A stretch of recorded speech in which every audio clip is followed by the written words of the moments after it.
Okay, my name's Tom. Thank you for the introduction, Brian. I work for a company called Grafana Labs. Some of you may have heard of us.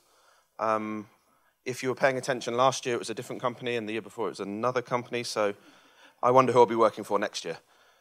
Anyway, in the past year, we've been teaching a whole bunch of new people how to use Prometheus and Grafana, and the process we've been going through is generally copying and pasting our alerts and our dashboards and customizing them for the individuals. Now, this, as you can imagine, is pretty painful. It's very hard to consume updates when we fix our dashboards, when we fix our alerts. And so about 6 months ago, I started this project called Monitoring Mixins with Frederick in the front here.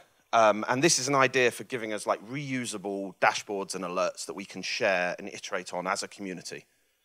So I gave this talk at KubeCon. Who was at KubeCon? Hands up. Oh, you can all leave, because you've seen this before.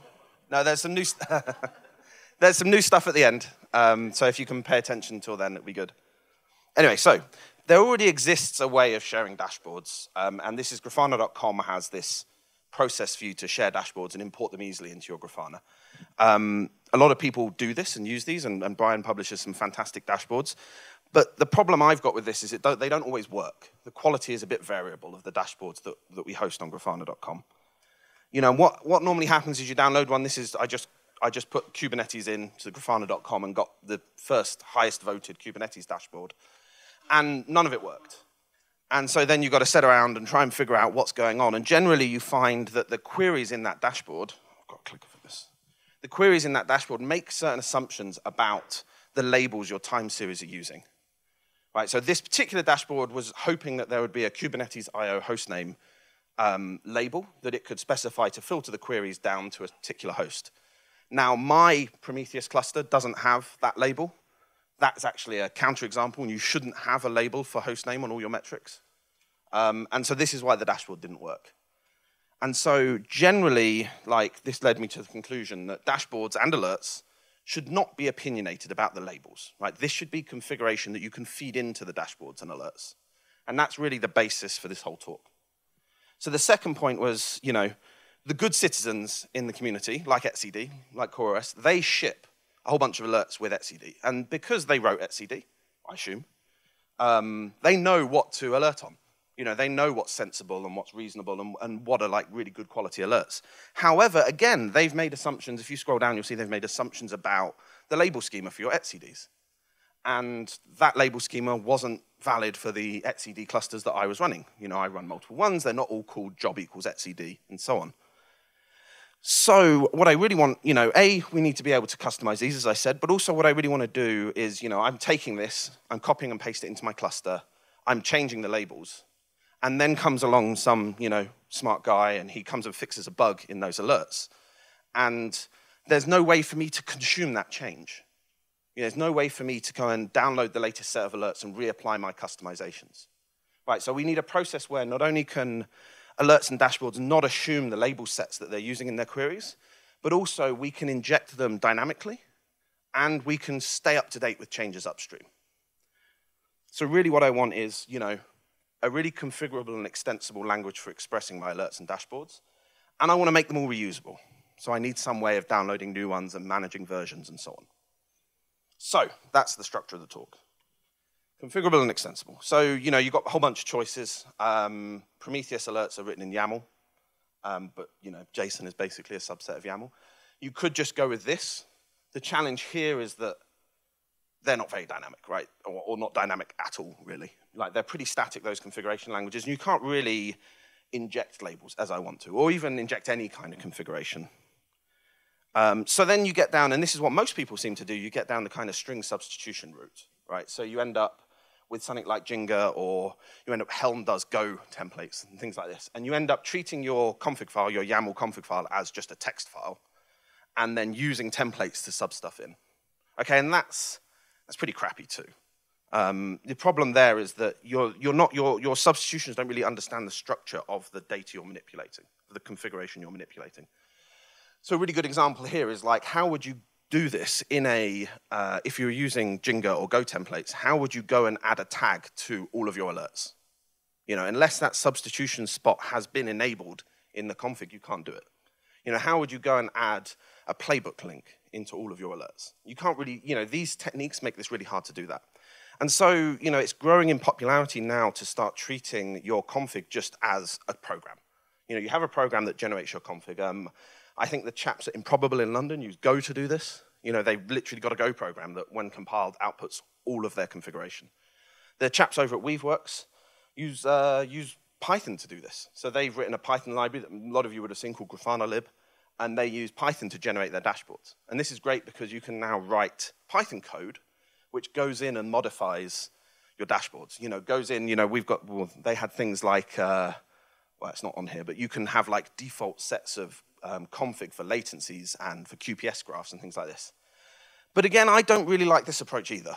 And as you can probably start to tell, I'm quite opinionated about this kind of thing. This feels too much like writing programs. And when you go and look at these, you've got all the imports at the top, and you've got to figure out all your class paths or whatever it is in Python to do that. And it just generally is a bit of a pain. And yeah, this is also not how they did it at Google. So I look, as is the want with the modern cloud-native community, we tend to like to look at Google as a leader and see what they did. So Borg and Kubernetes, Borgmon and Prometheus. And I like to think this language called Jsonnet is similar to the way they solved the problem internally within Google. So Jsonnet is a data templating language. It feels a lot like JSON, but it's easier to write. It actually came from a chap at Google, but as far as I know, they don't actually use it at Google.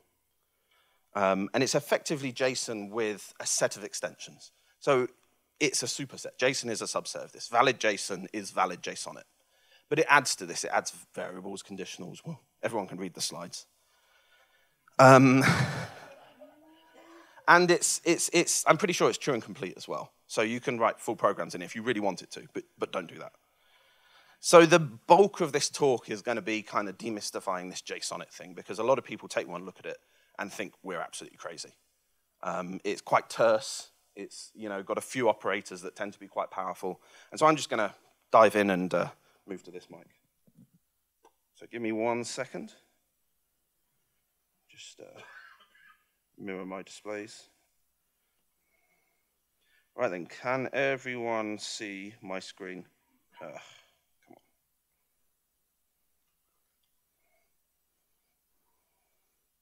Right. So, everyone can see that? I'm gonna shift everything to the right slightly because I spilled coffee on my laptop and the left-hand side of my screen is dead. No, seriously. So, new one arrives next week. So you can see it's just JSON, There's nothing special about this. And so this is where I'm going to edit, and this is what the compiled output of the Jsonnet is. And so the first thing you can do, let's do something like this. Hello, world. OK, we're clear with this. So the first thing you'll notice is you can have a trailing comma, and suddenly your diffs will be manageable again. Yeah, that makes me so happy. I'm really surprised that got the applause. Right? The other thing you can do is you can get rid of the quotes around your keys, which tends to make it quite a lot more easy. Then what you can do is you can say, well, Tom is not a valid reference, but you can do things like self.name. So you can refer to things, okay? Really straightforward. This allows you to, this is the basis on which you build configuration. You can have a central config that gets referred to in various different places. And if you wanted to say, if you want to be really nice to yourself today, you can do string substitution. You could do string substitution. Live demos. And it's gone. Well, luckily, this one does string substitution. So let's do what I was hoping to show you. Let me move this down a bit. Do you reckon it'll work there? No, it's gone. That's the problem. This website is pretty cool, but yeah, that's not the self.name. Okay, so you can do string substitution as well. So this example,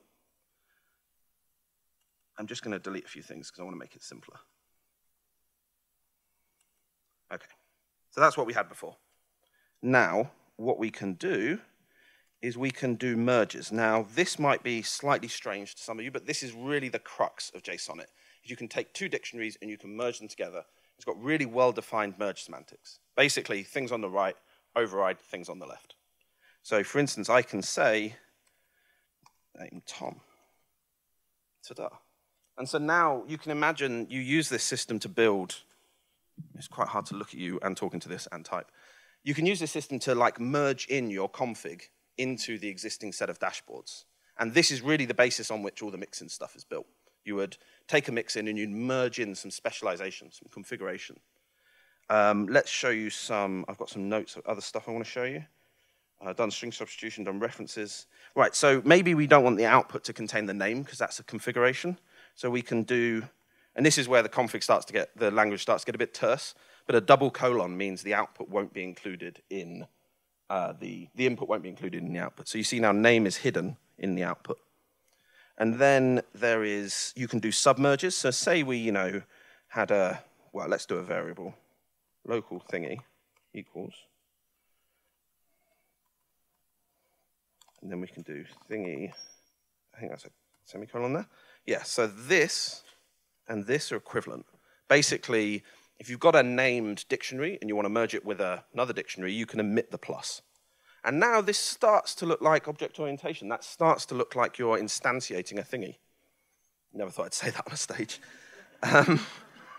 And you can start to see how like the hidden fields of thingy, approximate variables for this class or, variables for the constructor of the class with sensible defaults.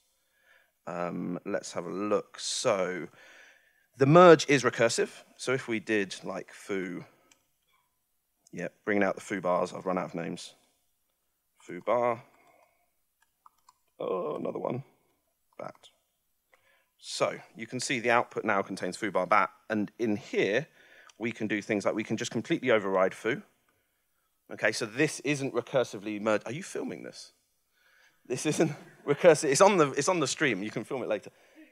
This doesn't recursively merge at this stage, right? You can see foo has just overridden a whole subobject. But if we did plus colon, this is now recursively merging, and you can add, baz. Oh, I run out of things. Foo again. What was that? I'm not going to say that. Anyway, so this, you can see recursive merges, you can see hidden fields, you can see string substitution. This is really this toolkit that we're using to build up the Mixins. So anything else to show you guys? Hidden fields, merging, syntactic sugar. That's about it, I think. Yep, let's move on. So that's probably the first time most of you have seen someone do some Jsonnet. Switch back to this mic. Yeah, that's probably the first time you've seen someone do some Jsonnet. It's not that intimidating. There's only 3 or 4 operators you need to remember. And it's just because they're all single character operators, I think, at first glance, people tend to think it's crazy. Anyway, so moving on, configuration extensibility part 2. This is how we define our mixins. Mixin is basically defined as 4 top-level keys. You've got some config. I put an underscore in it to make it really obvious that this is special and this isn't in the output. You've got some dashboards, you've got some alerts, and you've got some rules. And that's about it, really. The dashboards and the alerts and the rules are just the same structure you'd see in the Prometheus YAML. And depending on how you render these out, they'll just get written out as Prometheus YAML. And the dashboards is a dictionary of JSON files which just contain your Grafana JSONs. So let's give a concrete example. In the config, typically every Mixin will expose, as a configuration, the selector it wants to use to select the job. So here we're looking at a cube state metric. So this is an example taken from the Kubernetes Mixin. We want to select job equals, and now this is my opinion, that I like to include the namespace in the job name. Okay, this stops me aggregating across jobs in different namespaces. So this is how I express my opinion, but you can do it differently because you can override these because it's Jsonnet. And then you look in the definition for the alert. Okay, this is not quite as pretty as YAML, but it's better than JSON. You build up your alert groups, you build up your list of rules, you have pod crash looping, and then in the query you do this big string substitution. And now I like to do it using named substitution, so I pass in the whole config dictionary to every string, and then I name the field in the config dictionary that I'm pulling out. You could just do %s and then do config.cubeStateMetricSelector. But this helps it if, for instance, and this is quite common, you might refer to the same selector multiple times within a single query. or you might want to refer to multiple selectors within a single query. You'll notice this is part of Jsonnet, the %s, and this curly brace is part of the PromQL query. So that's how we've kind of embedded the two languages. And then when it's rendered, it looks like this. It gets substituted into the thing you'd expect, and it's rendered out as YAML. Okay, that's it really. That's pretty much it. Now, I said at the beginning, I wanted these things to be reusable. 5 minutes, thanks. I wanted these things to be reusable. Now, this is where Frederick enters the picture. We were having a conversation about this. We're trying to figure out how are we going to make it really easy for people to download, upgrade, manage these mixins. And you probably saw this a few days ago. Frederick, I think he had a fever dream about building another package manager for Jsonnet. But it turns out he did, and it's pretty awesome. Frederick's called it Jsonnet Bundler. It lives in Jsonnet Bundler on GitHub, and it is a package manager for Jsonnet. It's really straightforward. You go and get it. It's written in Go. You init, which just writes out an empty lock file, and then you can JB install various mixins. It's kind of modeled on GoGet. It's supposed to be very friendly and native to people in this community. And then you can see, and then, again, very much like GoGet, it builds a vendor tree full of all your mixins, and it will go and recursively fetch other Jsonnet libraries that mixins depend on. So what you'll quite commonly see is Graphonet is a Jsonnet library for building Grafana dashboards, so you don't have to manage the JSON yourself, but you can just do like new panel, new dashboard, and so on. So most mixins will probably go and fetch Graphonet. Okay, and that's it really. Now you've got a vendor tree full of all your mixins. You can build, a little Jsonnet snippet. Oh no, I omitted that part because I was running out of time. You can go and build a little Jsonnet snippet which renders these all out. And the Kubernetes Mixin has a really good README that explains how to do this. I'm going to skip it over. This was originally a 40-minute talk. Only got 5 minutes left. There's 2 design docs, one for the package manager and one for the Mixin spec itself online. Go and check them out. Any feedback would be more than welcome. So that's kind of where I stopped at KubeCon with a bit more demos of how to install it. And I wanted to give you guys an update. KubeCon was 3 months ago. And what's happened in the last 3 months? Well, we started off with these 4 mixins. Pretty much wrote all of them. The Kubernetes one I wrote with Frederick. They've been quite popular, quite useful. But since then, well, the main one has really been the Kubernetes Mixin. We've had 9 contributors now from different companies. We've had contributions from Google, from MongoDB, from the San Diego Supercomputer Center. I thought that was really cool. Metal Natse sitting in the front here, he's also become a committer. And Frederick told me yesterday this is going to be used, this set of alerts and dashboards for Kubernetes is going to be used in every single future version of OpenShift, I think. But we also have now a Prometheus Mixin. So this defines a set of alerts that we think, our opinion is what you should be running if you're running Prometheus. We have a node exporter Mixin. This one's still quite work in progress. Kind of describes standard alerts and dashboards for your nodes. And better yet, this chap who I've never met before, is he here? He's written a mixin for something extraterrestrial. I haven't actually checked it out yet, but it's NASA Space Weather something, and it's got a Jsonnet mixin in it. And so finally, someone other than me and Frederick have written a mixin. This makes me so happy. Anyway, that's it. Thank you very much.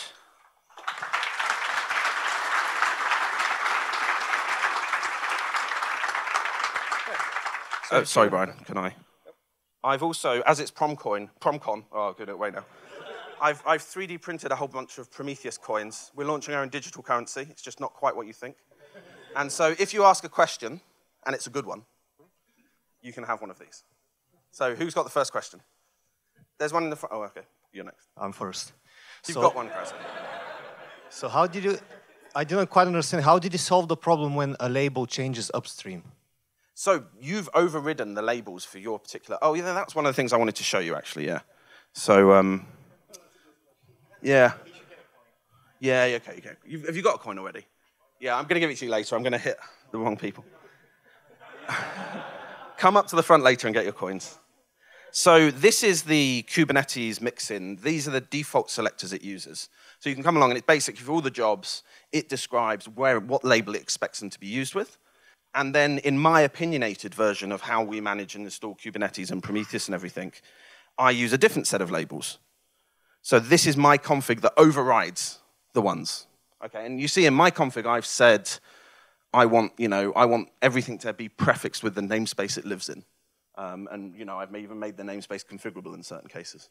So this lives in our, in our configuration monorepo, and it gets rendered out to the Kubernetes cluster every time you change anything. And for that, I use Jsonnet, and that's really the whole part of the talk I kind of dropped.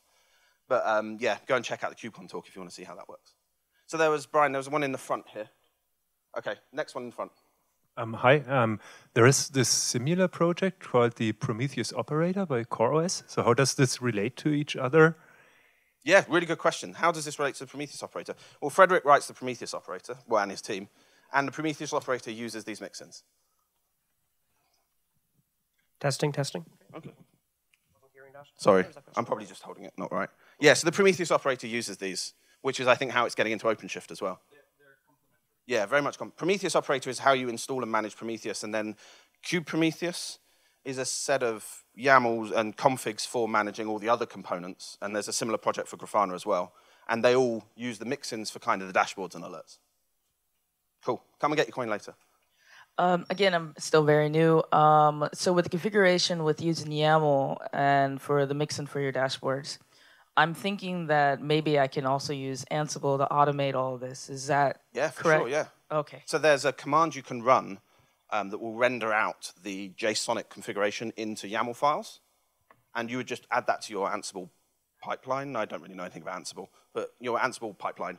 And yeah, no, of course it does. Yeah, come and get one later. I was planning on throwing at the audience, but, health and safety. Any more questions? No, that's just about up for time, so thank you very much. Thanks, guys.